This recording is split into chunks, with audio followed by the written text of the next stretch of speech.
তো বন্ধুরা আজকে একটা ভিডিও নিয়ে আসলাম কি করে গ্রাইন্ডিং মেশিনের ধুরের বেয়ারিং চেঞ্জ করে।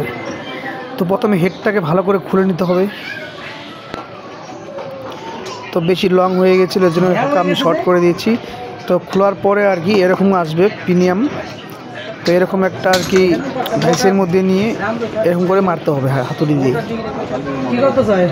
ওইটাকে ডাইরেক্ট হাতুড় দিয়ে মারলে আর কি মাথাটা চ্যাপটা হওয়ার ভয় থাকে। তো চ্যাপটা হলে আর কি নিচে যে ছোট বেয়ারিং থাকে প্রিমিয়ামের সাথে ওই বেয়ারিংয়ে কাজ হবে না।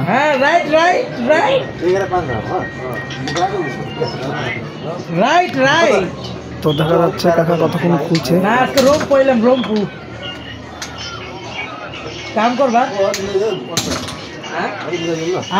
অনেক অনেক বেয়ারিং এরকম হয়, অনেক টাইট থাকে, খুলতে অনেক টাইট সময় লাগে টাইট। তো এটাও সেরকমই টাইট আর কি, খুলতে অনেক টাইম লাগছে।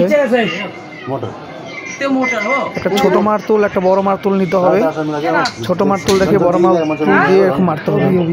খুলে গিয়েছে, বাস আরেকটু লাগবে।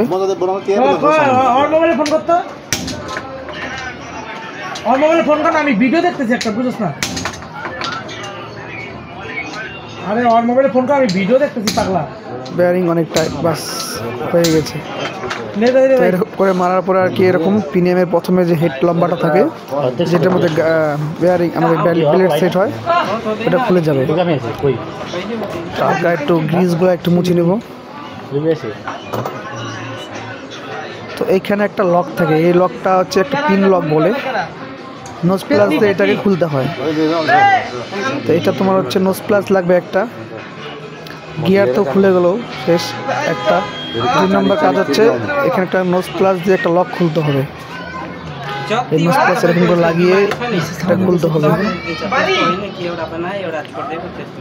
তো এটা খোলা খুবই একদম হুঁশিয়ার সাবধান, কারণ হচ্ছে এই যে পিনটা আছে এটা অনেকই হার্ড থাকে। এরকম খোলার সময় নিজের মুখ অন্তত নিজের সেফটিতে রাখবে না, চোখে মুখে লাগলে আর কি জানোই তো কিরকম হতে পারে।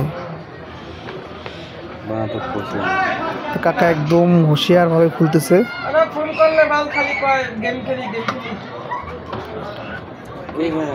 অনেক চেষ্টা করার পরে আর কি হালকা এক সাইডে উঠেছে এরকম।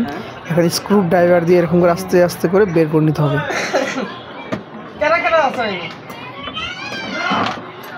এখন বেয়ারিংটা আবার ঢাইসে দিয়ে বের করতে লাগবে। কাকা বেয়ারিং চেক করতেছে, ঢলটা কিরকম মারতেছে আর কি। ঢাইসে এরকম করে বসায়ে একটা ছোট মারতুল দিয়ে আস্তে করে বাড়ি মারলে এরকম বেয়ারিং আইসা পড়বে।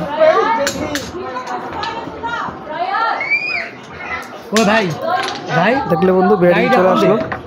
সেম এরকম ভাবে আবার বেয়ারিংটা যেভাবে খুললে এভাবে ফিট করে দিতে হবে।